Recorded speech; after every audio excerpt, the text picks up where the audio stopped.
आइए श्रवण करते हैं पावन कथा। सभी बोलें श्री हरि विष्णु भगवान की जय। धर्मराज युधिष्ठिर ने कहा, हे केशव, आषाढ़ शुक्ल एकादशी का क्या नाम है? इस व्रत के करने की क्या विधि है और किस देवता का इस व्रत में पूजन किया जाता है? भगवान श्री कृष्ण जी कहने लगे कि हे युधिष्ठिर, जिस कथा को ब्रह्मा जी ने नारद जी से कहा था वही मैं तुमसे कहता हूँ। एक बार देव ऋषि नारद जी ने ब्रह्मा जी से इस एकादशी के विषय में जानने की उत्सुकता प्रकट की। तब ब्रह्मा जी ने उन्हें बतलाया, सतयुग में मांधाता नामक एक चक्रवर्ती सम्राट राज्य किया करते थे।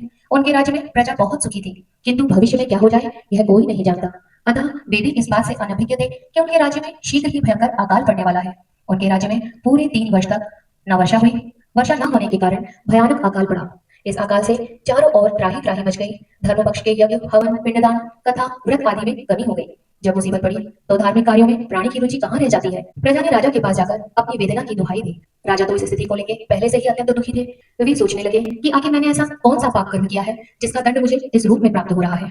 फिर इस कष्ट से मुक्ति पाने का कोई साधन करने के उद्देश्य से राजा सेना को लेकर जंगल की ओर चल दिए। वहां विचरण करते करते एक दिन ब्रह्मा जी के पुत्र अंगिरा ऋषि के आश्रम में जा पहुंचे और उन्हें साष्टांग प्रणाम किया। ऋषिवर ने आशीर्वचनोपरांत कुशल क्षेम पूछा। फिर जंगल में विचरने व अपने आश्रम में आने का प्रयोजन जानना चाहा। तब राजा ने हाथ जोड़कर कहा, हे महात्मन, सभी प्रकार से धर्म का पालन करता हुआ भी मैं अपने राज्य में दुर्भिक्ष का दृश्य देख रहा हूँ।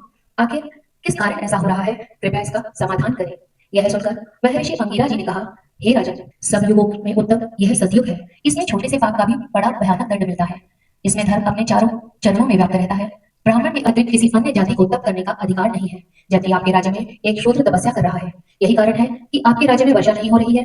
जब तक वह काल को प्राप्त नहीं होगा तब तक यह दुर्भिक्ष शांत नहीं होगा। दुर्भिक्ष की शांति उसे मारने से ही संभव है। किंतु राजा का हृदय एक निरपराध को, शूद्र तपस्वी का शमन करने को तैयार नहीं हुआ। उन्होंने कहा कि हे देव, मैं उस निरपराध को मार दूं, बात मेरे मन को स्वीकार नहीं कर रही। कृपया करके आप कोई अन्य उपाय बताएं। महर्षि अंगिरा जी ने बताया, आषाढ़ माह के शुक्ल पक्ष की एकादशी का व्रत करें। इस व्रत के प्रभाव से अवश्य ही वर्षा होगी और अकाल समाप्त हो जाएगा। राजा अपने राज्य की राजधानी लौटाए और चारों वर्णों सहित पद्मा एकादशी का विधि पूर्वक व्रत किया। व्रत के प्रभाव से उनके राज्य में मूसलाधार वर्षा हुई और पूरा राज्य धन्य धान्य से परिपूर्ण हो गया। ब्रह्म वैवर्त पुराण में देवशयनी एकादशी के विशेष महात्म्य का वर्णन किया गया है। इस व्रत से प्राणी की समस्त मनोकामनाएं पूर्ण होती हैं। सभी बोले श्री हरि विष्णु भगवान की जय।